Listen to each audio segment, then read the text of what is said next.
하나님의 말씀 마태복음 4장 12절 말씀 보시겠습니다. 마태복음 4장 12절입니다.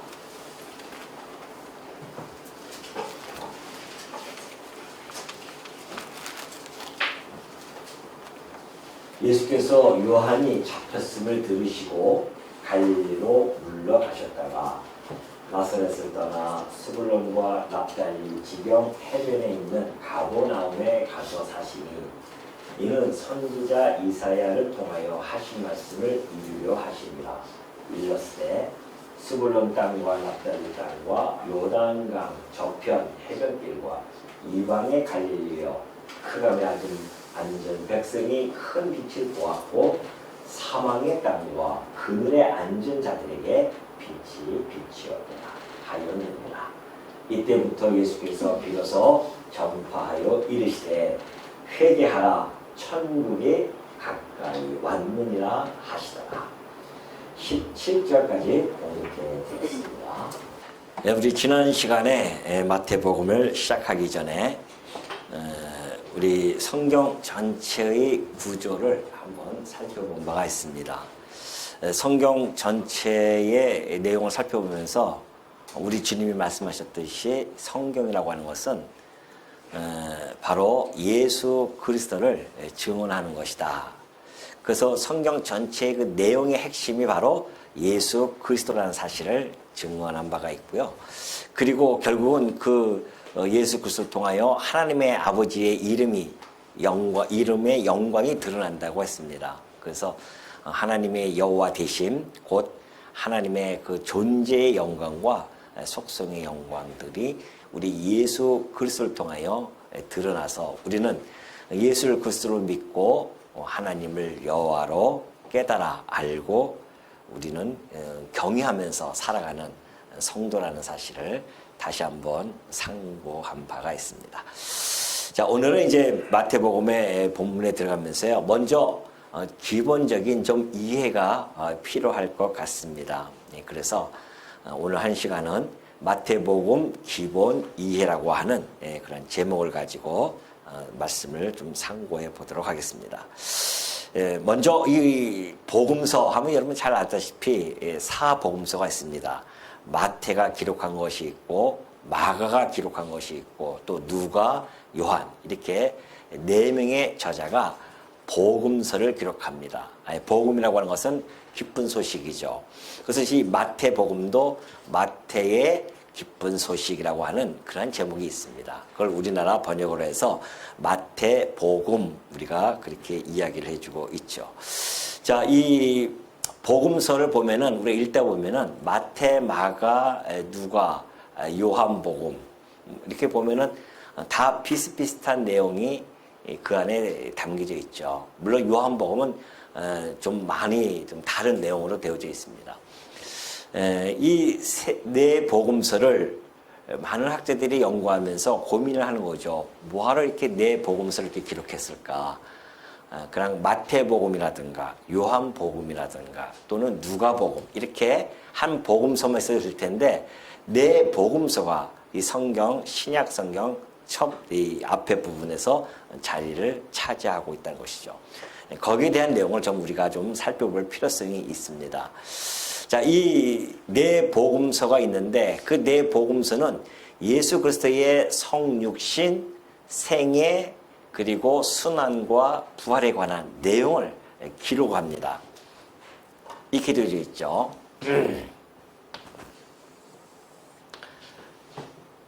예수님이 이 땅에 오시죠. 이걸 우리가 이제 성육신 그리고 예수님의 살아오신 생애가 있습니다. 그리고 예수님께서 순환을 당하시죠. 그리고 3일 만에 부활을 하십니다. 이 도표 하나만 가지고도 예수 그리스도의 생애가 이 안에 다 담겨져 있습니다. 예수 그리스도 이 땅에 성육신 하시죠. 거룩하신 하나님의 아들이 육신의 몸을 입고 이 땅에 오셨다는 겁니다. 그래서 우리가 이것을 신학적인 용어로 성육신이라고 이렇게 이야기합니다. 그리고 예수님이 33년 동안 살아가십니다. 이 땅에서. 그래서 이것을 예수님의 생애라고 그렇게 이야기하죠. 그리고 예수님이 십자가에서 죽으십니다. 이걸 우리는 이제 예수님의 순환이라고 그렇게 이야기하고요. 부활을 하시죠. 3일 만에. 부활의 사건입니다. 그러니까 예수님이 이 땅에 오셔서 살아가시는 그 과정들, 그리고 순환 받으시고 부활하셨던, 물론 이제 이외에 또 승천도 있죠. 하나님의 승천, 예수님께서 이 땅에 하늘나라로 다시 승천하십니다. 그러니까 이 내용을 기록을 한 것이 복음서예요. 예수님이 이러한 삶에 대한 것을, 구속의 이 역사를 기록했는데, 특히 이 네 명이죠. 그러니까 누구죠? 마태죠. 마태와 마가가 있죠. 그리고 누가복음이 있고요. 그 다음에 요한복음이 있습니다.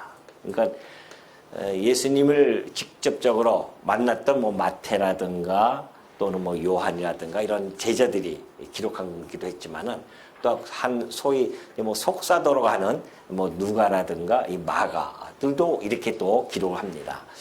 근데 이 마태, 마가, 누가, 요한이 이렇게 예수님의 생애를 기록하는데 사람마다 특징이 있잖아요. 살아온 과정과 문화와 습성이라든가 이런 것도 있단 말입니다. 그러니까 마태복음도 예수 그리스도의 이 사건을 바라보는 관점, 마가복음, 누가, 요한 이 네 명이 보는 관점들이 다 다르게 기록을 합니다. 내용이 더러 비슷비슷한 내용이 있다 할지라도요, 보는 관점들을 다 다르게 해가지고서는 이것을 기록을 합니다. 그래서 각자가 달라요. 다양성을 가지고 있다는 것이죠. 예를 들면 우리가 이 사복음서의 특징을 그 복음서의 1장 1절이 너무나 잘 성격을 드러내주고 있습니다. 그럼 한번 볼까요? 자, 마태복음 1장 1절 한번 보겠습니다. 마태복음 1장 1절 보면은 아브라함과 다윗의 자손 예수 그리스도의 세계라 그렇게 되어져 있어요. 그러니까 이 마태는 아브라함과 다윗의 자손이라고 하는 것을 제일 1장 1절에 타이틀로 딱 걸어놓습니다. 그러니까 예수 그리스도는 아브라함과 다윗의 자손이구나. 그러니까 다윗은 왕 아닙니까? 왕의 자손이라는 겁니다. 그래서 다윗은 예수 그리스도를 어떤 관점으로 보냐면은 직임이라고 하는 그런 관점을 보기 시작한 겁니다. 다시 말해서 마태는 예수 그리스도의 직임입니다. 왕을 중심으로 해서 예를 들어서 선지자 또는 그 제사장이죠. 그러니까 예수님이 그리스도라고 하는 그 이야기는 제가 늘 말씀드리지만 여러분 아시겠지만은 그리스도라는 뜻은 기름 부음 받은 자라는 뜻입니다. 그러니까 구약에 보면은 기름 부음 받은 자들이 세 명 있다 그랬죠. 선지자, 왕, 제사장이 있습니다. 그들이 기름을 부음 받았는데 예수님이 오셔서 그 선지자로서의 또는 왕으로서의 또는 제사장으로서의 그 직임적인 역할을 담당하십니다. 그래서 이 땅에 오신 거예요. 그러니까 마태는 보니까는 예수가 왕으로서 선지자로서 그리고 제사장으로서의 그 직임의 역할을 오셔서 그대로 행하셨다. 구약에 약속되어진 대로 그대로 행하셨다라는 그러한 관점을 가지고 본 거예요. 이것이 바로 아브라함과 다윗, 곧 왕의 후손으로 이 땅에 오셨다. 그런 것이죠. 그런가 하면은 이제 마가는 하나님의 아들, 마가복음 1장 1절은 하나님의 아들 예수 그리스도의 복음을 시작을 해요. 그러니까 마가는 예수님을 무엇으로 어떤 관점으로 맨 처음에 봤냐면은 하나님의 아들로 본 겁니다. 그러니까 이거 곧 신분이죠. 예수님은, 이 땅에 오신 예수님은 하나님의 아들이셨구나. 그래서 이런 신분적인 관점을 가지고 마가복음을 기록합니다. 그런가 하면 누가는 1장 1절에 그러죠. 우리 중에 이루어진 사실에 대하여 이렇게 되어져 있어요. 자, 이루어진, 이것은 완성되어진, 성취되어진 이런 뜻입니다. 이게 원어에 보면은. 그리고 사실은 어떤 행위, 이런 그 원어에는 행위예요, 행위. 행위, 그런 이 사실 이런 것들을 기록하고 있다는 것이죠. 그러니까 이루어지는 어떤 행위 이런 걸 이야기하는 겁니다. 그러니까 예수님이 이 땅에 오셔서 구약에 약속되어진 것을 완성해 나가는 그런 행위, 곧 사역을 해 나가신다는 거죠. 그래서 누가는 예수 그리스도의 그 사역, 행하신 언약대로 구약의 예언대로 행하신 그런 일들을 통하여서 기록을 해 나가기 시작합니다. 그런 관점을 가지고. 마지막으로 요한은 그래요. 태초에 말씀이 계시니라. 이 말씀이 하나님과 함께 계셨으니 이 말씀은 곧 하나님이시라 그래요. 예수님의 말씀이신데 그분이 곧 누구다? 하나님이라는 겁니다. 그래서 그분이 곧 하나님이신 본성에 대해서 이야기를 해주고 있어요. 이렇듯 각자가 다양한 관점을 가지고 기록을 했다는 겁니다. 그래서 이 성경 사복음서가 이렇게 한 예수님의 생애를 기록하고 있지만은 이런 다양성을 확보하고 있습니다. 다양하죠. 근데 놀랍게도 이렇게 직임이라든가 신분이라든가 사역, 본성이라고 하는 이런 다양성을 가지고 이 예수님의 성육신, 생애, 순환, 부활을 보았는데 하나의 통일성을 이루고 있어요. 그것이 바로 뭐다? 예수는 바로 그리스도, 곧 메시아이시다 라는 이야기입니다. 그걸 다 얘기하고 있어요. 그러니까 마태는 직임을 통하여 예수가 그리스도 봐라, 맞지 않느냐? 마가는 예수가 하나님의 아들, 신분으로서의 하나님 아들이다. 그래서 그리스도로 증거해주고 있고, 누가는 하나님의 예수께서 이 땅에 오셔서 그가 행하신 사역을 보니까 그리스도심이 틀림없다. 또 이 요한도 마찬가지예요. 본성을 보니까 예수는 그리스도이시다. 그래서 이러한 통일성을 가지고 기록을 합니다. 그래서 이 사복음서는 이런 다양성과 통일성을 가지고 기록을 한 것이 사복음서입니다. 왜 이렇게 했을까요?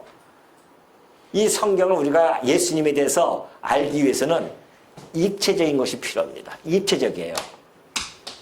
단편적으로 예수님을 볼 수는 없어요. 예를 들어서 우리가 큰 어떠한 것들을 집을 볼 때도 한쪽만 보면은 한쪽 면만 우리가 볼 수가 있잖아요.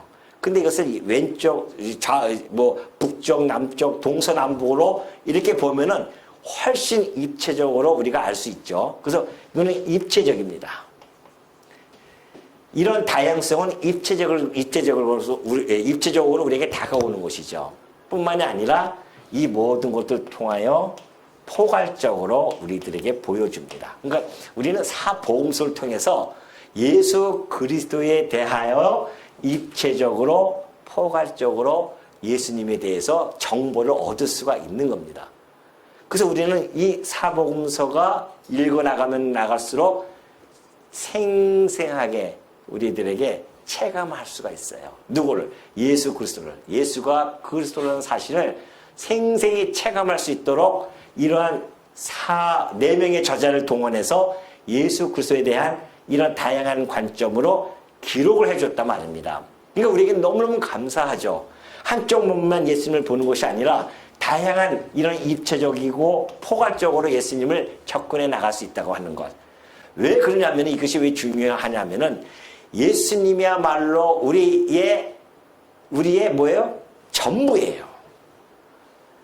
예수님이야말로 우리 생의 전부일 뿐만이 아니라 예수님이 아니면은 우리는 이 세상에 존재할 가치도 없는 존재가 되어집니다. 그래서 우리 교회의 머리 되시고 우리의 신랑이 되어질 것이며 참 신랑이시죠. 그리고 우리의 왕이 되어지시는 분이십니다. 그러니 우리가 어떻게 예수님에 대해서 소홀히 여길 수 있으며 그 예수님을 그냥 수박 겉핥기로 알 수 있겠냐 말이죠. 그래서 하나님께서는 우리가 인식의 한계가 있기 때문에 그 인식의 한계를 충족시키기 위해서 4명이라고 하는 저자를 동원해 가지고서는 예수님의 이 성육신부터 시작해서 부활 승천까지의 모든 사건들을 다양하게 그러지만은 통일성을 가지고 기록해 줌으로 말미암아 우리는 예수님에 대해서 입체적이고 포괄적으로 생생하게 체감할 수 있다. 그래서 이걸 기록해 줬다. 그래 너무너무 우리는 정말 행복하죠. 그래서 우리가 이제 처음에 이제 이 마태복음을 시작한 겁니다. 이제 이 마태복음을 하나님께서 기록하게 해주시고 오늘 이 시대에 우리가 하나씩 하나씩 읽어가면서 이제 예수님이 어떠한 분이신지 우리가 깨달음으로 말미암아 하나님께 감사가 되어지고 감사를 드리고 우리는 예수 그리스도만을 부여잡는 그러한 시간이 되어질 줄 믿어 의심치 않습니다. 자, 이제 그 핵심 내용이 우리가 이제 수신자에 대해서 우리가 살펴보면 이렇게 되어 있어요. 자, 이제 마태복음이죠. 이제 우리가 따로 시작합니다. 마태복음을 시작하면서 먼저 수신자가 있습니다. 수신자를 우리가 안다고 하는 것은 매우 중요해요. 왜냐하면은 이 마태복음의 기록 배경을 알 수가 있기 때문에 그렇습니다. 마태복음은 1차 물론 이제 이 하나님께서 성령 하나님께서 이것을 기록하실 때는 궁극적으로는 전 세계의 전 시대를 초월하고 전 시대의 공간을 초월해서 모든 인간들에게 주시는 그러한 책임은 틀림없죠. 그런 말씀은 틀림없습니다. 그러나 먼저 우리가 1차 수신자를 알아야 됩니다. 그래야 그 성신서 또는 이 성경에 대한 역사적인 배경을 알 수가 있기 때문에 그래요. 자, 이 1차 수신자는 먼저 그 기록 당시에 유대인을 대상으로 합니다. 유대인이죠. 1차입니다. 1차 독자입니다. 그리고 이제 궁극적으로는 우리에게도 이제 주어지는 말씀이죠. 1차 유대인들에게 기록을 하게 되어지는데요. 왜 그러냐면은 그 기록 배경이 잘 나타나 있습니다. 이 마태복음은 한 AD 한 60년에서 70년, 그러니까 예수님이 승천하시고 나서요. 승천하시고 나서 한 30여 년 동안의 세월이 흐릅니다. 30여 년의 세월이 흐르니까 약 한 60년이죠. 60년 어간, 60년부터 한 70년 어간에 이것이 기록이 되어집니다. 그러니까 한 세대가 약간 지나죠. 30년을 한 세대로 보지 않습니까? 그래서 예수님이 승천하시고 나서 30년이라는 한 세대가 흘러요. 그러나 여전히 이때 당시에 유대인들은 예수 그리스도를 받아들이지 않았습니다. 예수 그리스도를 받아들이는 자들은 매우 소수의 인원들이 있었습니다. 그러니까 이때 이제 예수님을 받아들이고 살아가는 거죠. 그래서 기독교, 유대교에서 기독교로 개종을 합니다. 그 소수의 인원들이 여기서 살아가요. 그런데 많은 대다수의 유대인들, 유대교를 중심으로 해서 있는 그 유대인들은 기독교를 박해하기 시작합니다. 처음에는 이때까지만 해도 회당이라든가 유대인 회당이라든가 성전에서 함께 모여요. 그래서 예배도 드리고 그랬단 말이죠. 근데 점점 세월이 갈수록 기독교와 유대인 간의 유대교의 관계 속에서 보니까는 기본적으로 본질적으로 그 기독교 안에 내재되어져 있던 그러한 교리라든가 이런 것들이 유대교와 점점 차별이 되기 시작합니다. 여전히 유대교는 율법과 그리고 과거의 전통 이런 것들을 아주 중요시 여기면서 해왔고요.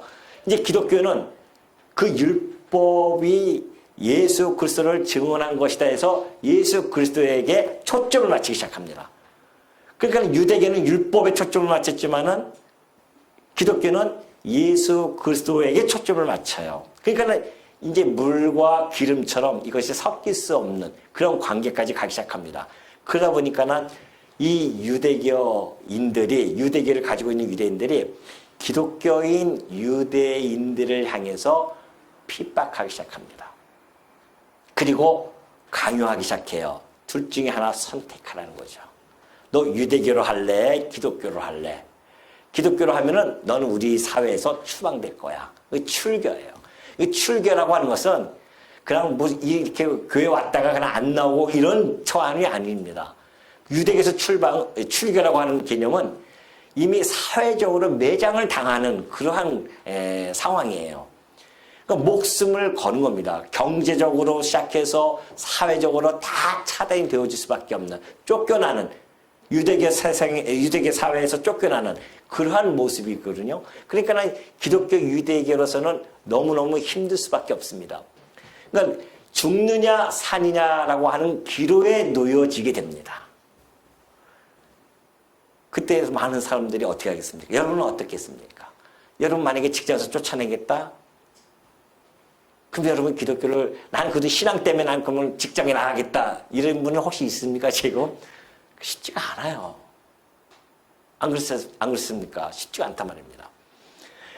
근데 지금이야 그냥 직장 안 나가면 돼, 또 다른 직장 가면 되지, 이렇게 할 수 있지만은 그때 당시는 사회가, 유대교 사회가 좁기 때문에 그냥 출교해요. 나가버린 겁니다. 그 나그네 생활을 할 수밖에 없는 그런 상황이 있을 때에 하나를 정해야 될 거 아닙니까? 내가 예수 그리스도를 택할 것인가, 아니면 율법을 택할 것인가. 이 기로에 서 있던 시기가 바로 이런 시기였었습니다. 그러니 마태가 그걸 보고서는 가만히 있을 수가 없잖아요. 마태는 예수님의 12개 제자입니다. 마태 세리가 있었잖아요. 그 세리 마태가 이것을 기록했다고 보고 있는데, 그러니까 마태 입장으로서는 이 선택을 강요하는 이곳에서 즉 예수를 안 믿는 자들에게는 성교적인 그러한 목적과 또는 변증적인 그러한 목적을 가집니다. 그렇기 때문에 이런 예수 그리스도, 그러니까 배경이죠. 기록 배경을 살펴보면은 아까 얘기했듯이 예수 그리스도를 부정했어요. 유대인들이 예수 그리스도 부정합니다. 뿐만이 아니죠. 그리고 기독교 갈등으로 인해서 선택, 유대교냐 또는 기독교냐, 이것을 선택하라, 이걸 강요합니다. 그러니까 이 기로에 있었다는 것이죠. 그럴 때에 이제 마태는 이들을 향해서 선교적이면서도 변증적인 그러한 배경을 가지고서는, 목적을 가지고 이것을 기록하기 시작합니다. 그러니까 예수 그리스도를 부정하는 자들에게는 아니다, 예수가 바로 구약에 약속되어진 그리스도다라는 것을 증거해 주고요. 그리고 이런 선택을 강요하는 자들에게도 마찬가지죠. 우리가 믿는 예수가 참 그리스도 진리이시다. 그러니까 우리가 생명을 다한다 할지라도, 혹시 우리 목에 칼이 들어온다 할지라도 우리의 신앙을 지켜야 된다.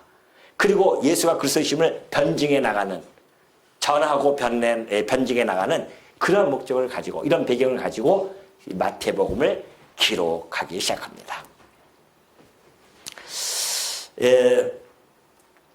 이제 이런 기록 배경을 염두에 두고서는 내용을 보면은요, 마태복음의 내용을 보면 이런 배경을 염두에 둘 수밖에 없잖아요. 그래서 마태복음은 1장부터 시작해서, 유대인이니까 딴 얘기할 필요 없어요. 그냥 아브라함과 다윗의 자손 딱 이렇게 해버립니다. 그러면 자, 예수님을 모르고 우리 기독교 문화가 유대인들이 아닌 사람들은 이 마태복음 1장 1절을 읽으면 이해가 될까요? 이해 못해요. 아브라함이 누구이며 모르죠. 근데 다윗도 뭐 TV에서 가끔 봤지만은 그 다윗의 자손이라고 하는 의미가 무엇인지 모른단 말입니다. 그리고 족보가 쫙 나오잖아요. 아브라함부터 시작해서 족보가 쫙 나와요. 그러니까 예를 들어서 누가복음 같은 경우는 족보가 하나님까지 거슬러 올라갑니다. 그건 헬라인들을 위해서 썼기 때문에 그래요. 그러나 마태복음은 이미 하나님이, 유대인들은 하나님의 여호와 사상이 있기 때문에 거기까지 올라갈 필요도 없어요. 그러나 아브라함과 다윗 자손 예수 그리스도 하면은 유대인들이 이게 무슨 뜻인지는 알아요. 그러니까 마태복음에서 일제에서 그걸 딱 터뜨린 겁니다. 아브라함, 이 다윗 하면은 구약적 이해가 이미 다 알고 있죠, 유대인들은. 그래서 마태는 1장 1절 그렇게 해서 족보를 먼저 시작한 겁니다. 그것뿐만이 아닙니다. 약 130회 정도, 130회 정도를 가지고서는 구약의 직감적, 구약의 내용이죠. 이 선지자 길, 구약 아닙니까? 이 구약은 선지자들이 기록합니다. 근데 구약의 내용을 130회 정도 직접 간접적인 인용을 합니다. 마태는. 그래서 구약과 예수 그리스도의 연관성을 얘기해줘요. 자, 구약과 예수의 연관성을 마태는 아주 중점적으로 기록해 갑니다. 그러니까는 신약성경에서 이렇게까지 많이 인용 안 합니다. 다른 데는. 오로지 마태만이 130, 정확히 129회 정도 간접적으로, 직접적으로 구약의 그러한 예언들을 인용을 하는데요.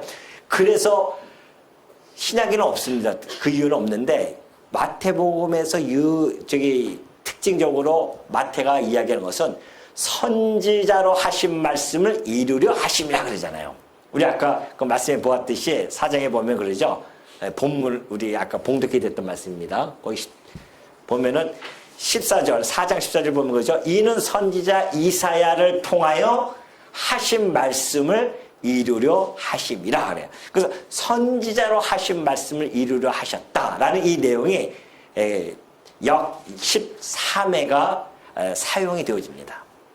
신약성경에서 다른 데서는 이런 표현이 없어요. 복음서에서 다른 데서 이런 표현이 없죠. 그래서 구약의 인용과 그리고 선지자들의 그 말씀을 예언에 대한 성취를 이야기해 줌으로 말미암아 예수님은 바로 이 구약의 예언대로 오신, 그래서 구약의 예언과 예수님의 행적을 아주 밀접하게 연관을 시켜서 전달해 주는 이런 특징을 가지고 있죠. 그래서 이 복음서를 유대인들이 이제 이 복음서를 읽으면요, 그 독자들로 하여금 자연스럽게 구약과 연결이 되어지니까 그냥 그대로 받아들일 수밖에 없고, 구약적 이해가 풍부한 그 유대인들로서는 그걸 보면 읽을수록 약속된 메시아, 곧 예수가 약속된 메시아라는 것을 부인할 수가 없는 그런 증거, 그 수많은 증거 앞에 부딪힐 수밖에 없어요.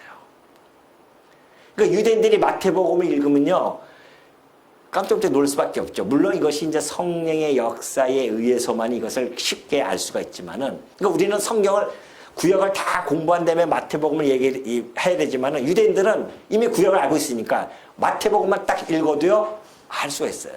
그래서 여러분 그 이스라엘 백성들은 이스라엘 나라 전도하러 갈 때 뭐 우리처럼 구약을 다 풀어서 얘기할 필요 없어요.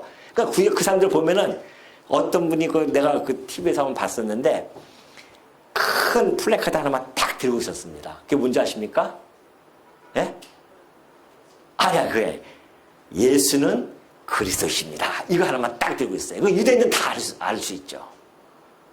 그 왜 그리스도라는 개념이 있기 때문에, 그 예수가 그리스도라고, 구약에 약속되어진 메시아라고, 그 이야기거든요. 우리 여기 앞에 나가서 하면 예수는 그리스도십니다 하면은 뭘 생각하겠습니까? 예, 크리스마스만 생각할 거 아닙니까? 그것도 잘 모르겠죠. 그리스도가 무슨 크리스마스가 그리스도인가 같은 이야기인지 잘 모르니까. 그러나 이스라엘은 다릅니다. 그들은 그런 배경이 있기 때문에 예수가 그리스도라고 하는 그 사실만 전해도 금방 알아들을 수가 있죠. 그러니까 마태복음은 마태는 그걸 알기 때문에 이렇게 간단하게 구약을 아주 세심하게 연결시켜서 그렇게 설명해 주고 있죠. 그러니까 결국은 이것은 곧 이 예언에 대한 성취다, 이런 이야기입니다. 예언이 성취되어졌다. 이것을 계속해서 마태는 특징을 가지고 설명을 해가고 있죠. 뿐만이 아닙니다. 그들이 가지고 있는 오류가 있어요. 그들이 구약에 대한 내용에 대한 유대인들은 오류가 있습니다. 뭐에 대한 오류가 있냐면은 메시아에 대한 오류가 있습니다. 메시아관, 그리고 메시아 왕국에 대한 오류가 있어요. 무슨 오류냐면은 이들은 그 메시아에 대해서 뭐라고 이야기하냐면은, 우리 메시아가 오시면 이 로마에서부터 우리를 속박해 줄 것이고, 뿐만이 아니라 뭐예요? 다윗 왕국과 과거에 우리가 번성했던 그 다윗 왕국이 다시 회복이 되어져서 그래서 이 모든 나라를 이 주변에 있는 모든 나라를 우리는 다시 다스릴 것이다. 다윗 제국을 꿈꾸고 있었습니다. 그러니까 매우 현세적이고 현실적이고 정치적인 그러한 메시아관을 가지고 있었습니다. 근데 예수님이 오셨잖아요. 그 처음에는 막 표적을 행합니다. 막 죽은 자도 살아나고요. 병든 자 다 납니다. 그러니까 유대인들이 눈이 번쩍 뜨어서 그 수많은 구름처럼 쫓아다닌 겁니다. 드디어 메시아가 왔다는 거 아니겠어요? 이제 저 로마 저 얼마 안 남았다 이제. 우리의 이 메시아가 이제는 우리 왕국을 회복시켜 줄 것이다.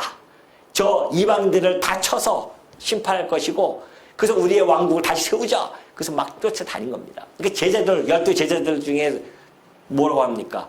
주여 주가 왕이 되시면은 나는 좌의정 너는 우의정 그 이야기하고 있었잖아요. 그 중에 그 열심 당원이었던 가룟 유다도 열심히 쫓아다닌 겁니다. 한 잔 해먹으려고 다들. 12제자들조차도 현세적이고 정치적인 메시아를 본 겁니다. 그러니 다 버리고 쫓아다닐 만한 매력이 있잖아요. 다 버리고 쫓아다니는 거죠. 그런데 세월이 점점 가고 3년의 세월이 흐르면서 후반부로 갈수록 예수님이 이상한 이야기를 하기 시작합니다. 나는 이방인의 손에 잡혔다가 죽을 거야. 그러니까 베드로가 깜짝 놀라죠. 무슨 소리 하십니까? 지금 눈앞에 고지가 다가왔는데 예루살렘 입성할 때에 뭐 호산나 하면서 막 그러는데 그런데 예수님은 전혀 다른 이야기를 합니다. 그러니까 빌라도도 그러잖아요. 네가 유대인의 왕이냐? 예수님 물으니까 그래서 계속 이야기합니다. 예수님께서 내 나라는 이 세상에 속한 나라가 아니다라고 이야기합니다. 세상 사람들은 다 메시아가 이 세상에 속한 나라를 세워줄 줄 알았는데 예수님만이 전혀 다르게 얘기합니다. 내 나라는 이 세상에 속한 나라가 아니야. 그런 이야기를 해요. 그러니까 결국 그러고서는 내가 십자가에 못 박혀 죽을 것이다 이야기하니까 제자들이 깜짝 놀라고 힘이 다 빠지기 시작하는 거 아닙니까? 주여 그러지 마옵소서. 베드로만 막아요. 그러니까 이 사단아 내 뒤로 물러가라. 딱 그렇게 예수님께서 말씀해 주고 있지 않습니까? 그러니까 유대인들이 느꼈던 메시아관은 그러한 메시아였었습니다. 근데 예수님은 그런 메시아관이 아니잖아요. 예수님은 구속주로 오신 분이에요. 우리의 죄를 속해주러 오신 분이란 말입니다. 그러니 메시아관이 오류가 났으면 메시아 왕국은 어떻습니까? 이것도 역시 오류가 생길 수밖에 없죠. 메시아 왕국 해가지고서는 그 나라가 현세적으로 막 세워질 것. 그래서 마태는 그 왕국에 대한 오류를 교정해 주기 시작합니다. 메시아관과 메시아 왕국에 대한 오류를 교정하기 시작해요. 어떻게 해요? 그래서 이 메시아 왕국의 하나님의 나라에 대한 부분을 이야기할 때에 하나님의 나라, 그래서 킹덤 오브 갓이라고 하는 그런 하나님의 나라의 개념을 이야기해 줄 때에 복음서에서 마태는 4번뿐이 사용 안 합니다. 하나님의 나라를. 근데 하나님 나라와 천국이라는 개념은 같은 개념으로 사용하는데 그 천국, 그래서 킹덤 오브 헤븐이라고 해요. 하늘의 나라, 천국을 이야기합니다. 그것이 30일에나 사용되어집니다. 천국에 대해서. 그러니까 이 왕국은 천국이야. 이 땅에서 이루어질 나라가 아니야. 예수님 말씀해 주었듯이 이 나라는 하늘에서 이루어질 나라라. 그래서 다른 데서는 천국 사용 안 합니다. 마태복음에서만 이 천국이라는 용어가 나와요.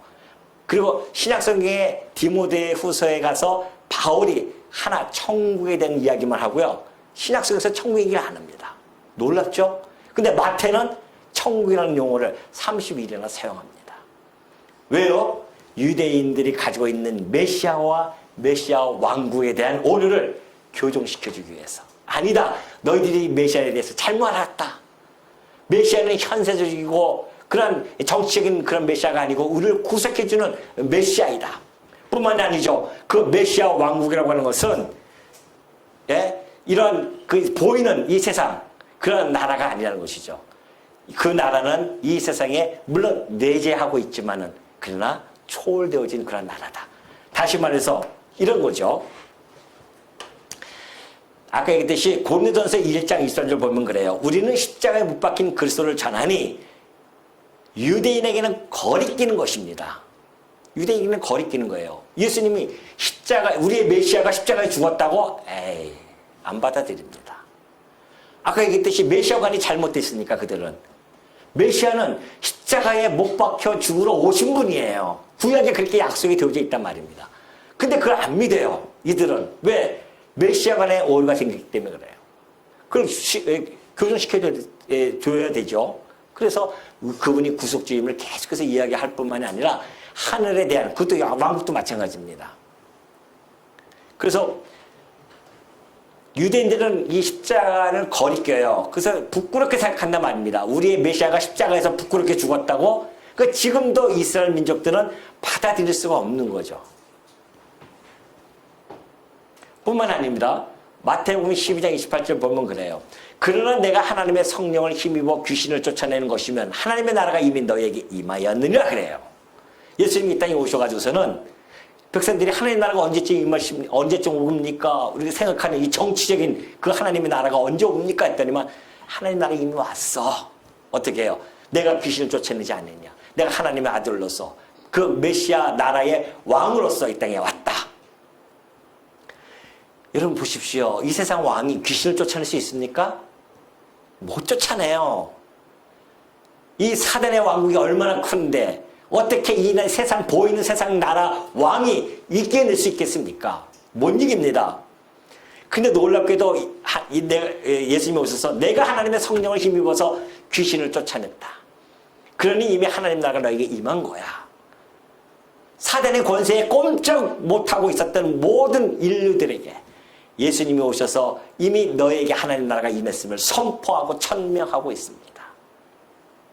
그러니 그 나라는 우리가 생각하는 이런 세상 나라가 아닙니다. 눈에 보이는 그런 나라가 아니에요. 물론 눈에 가시적으로 보이는 나라는요, 종말이 돼가지고서 역사적인 종말이 이루어지고 마지막 때 그 나라는 드러날 겁니다. 그때 우리는 그의 백성, 그 나라의 백성으로서 영원토록 그 사랑의 다스림을 받으면서 우리는 하나님을 찬송하면서 살 자들입니다. 그걸 우리는 소망하고 꿈꾸고 살아가는 거 아니겠어요? 이 세상 나라 왕 보십시오. 이 세상 나라들을 보십시오. 다 탐심의 왕 아닙니까? 자기를 위해서 살아가는 왕들이에요. 그러나 우리 주님은 우리를 위해서 살아가시는 왕이었었습니다. 그런 왕이 있어요? 그런 사랑의 법으로 다스리는 왕이 있냐 말이죠. 폭압과 폭력으로 다스리는 이 세상 왕들이죠. 그 나라의 백성으로 우리가 부름을 받고 살아간다고 하는 이 행복감. 그 때문에 우리가 이 땅에서 살만하는 거 아니겠습니까? 비록 우리가 이렇게 처절하게 몸부림치며 살아가고 있지만 우리가 영원토록 우리의 왕을 섬기며 살아가면서 살 그 나라가 우리에게는 있단 말입니다. 우리가 그 나라가 진짜 참 나라예요. 이 세상 모든 나라는 진동하여 없어질 나라들이지만 우리가 갈 그 나라는 영원히 진동치 아니할 그러한 나라. 그 왕이 우리를 기다리고 계시지 않습니까? 그래서 우리가 그것에 힘을 얻고 살아가는 거예요. 이 땅에서. 그래서 하늘의 왕입니다. 우리의 나라는 이미 이 땅에 왔고 그러나 종말에 가서나 이루어진다고 하는 거 아닙니까? 마태복음 26장 64절에서 예수님께서 이렇게 말씀하십니다. 그러나 내가 너에게 이르노니 이후에 인자가 권능의 우편에 앉아 있는 것과 하늘 구름을 타고 오는 것을 너희가 볼 것이다. 약속을 해주십니다. 재림하겠다는 겁니다. 예수님이 승천하실 때 그들에게 다 선포한 겁니다. 내가 다시 올 거야. 그때가 역사의 종말이고 그 나라가 하나님 나라가 완성되어질 것이다. 그러니 이 메시아 왕국 천국은 이미 시작되어졌고요. 아직 완성은 안 되어집니다. 이때가 우리가 살고 있는 현재니까. 현재 진행형이에요. 하나님 나라는. 예수님이 이 땅에 오시면 다시 오실 겁니다. 다시 이 땅에 오시면은 그때 그 나라는 완성이 되어질 것이고 우리는 그 나라 백성으로 살 것이죠. 이것을 마태는 힘주어 전하는 겁니다.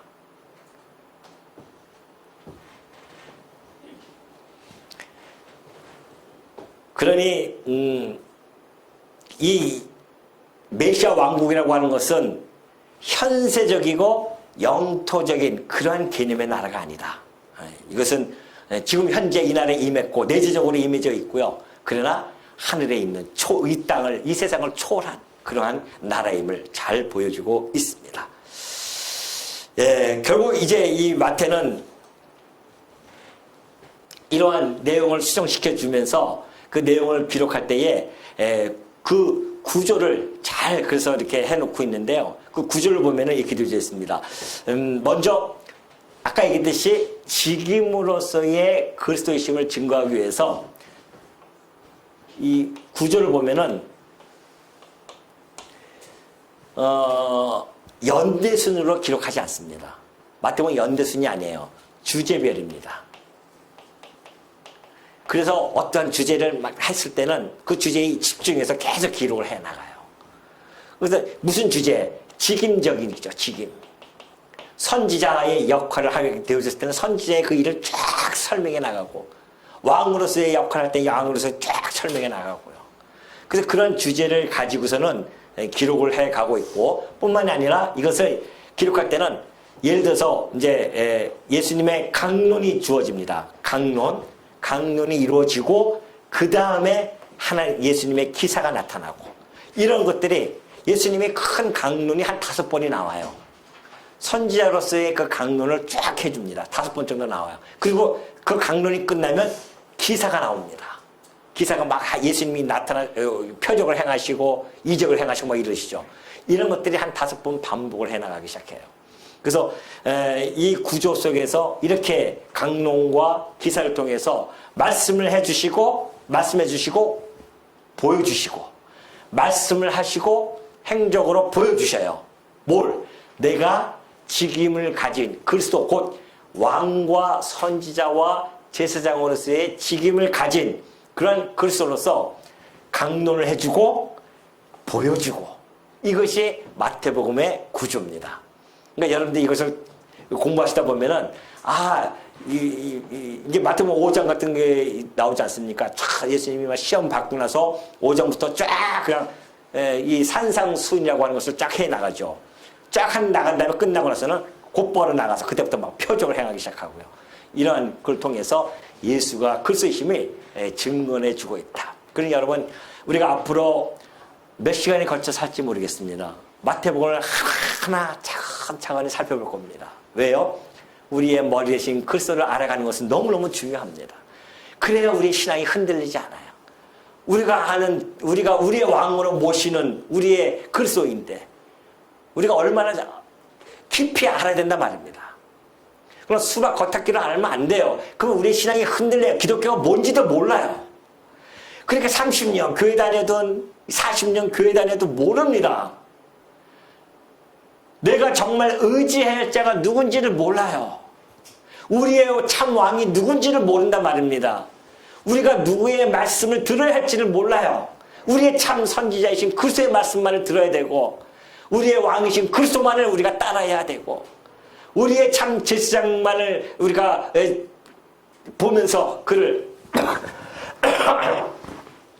제사장으로서 우리가 섬기는 그분을 기억하면서 우리가 살아가야 될 터인데, 그리고 우리가 그걸 모르면은 이 세상에 살아가면서 얼마나 많이 흔들릴지 모릅니다. 기독교의 본질도 모르고, 그러니까 왔다 갔다 그냥 신앙생활, 종교생활만 하는 거예요. 종교생활. 근데 이 하늘나라에 대한 적이 없어요. 이 천국에 대한 개념도 없고 확신도 없고, 우리가 그런 분이 얼마나 많은지 모릅니다. 교회 다니시면서. 이게 천국이 없고 이 하늘나라에 대한 개념이 없다고 한다면은 신앙생활은 수박 겉핥기 하는 겁니다.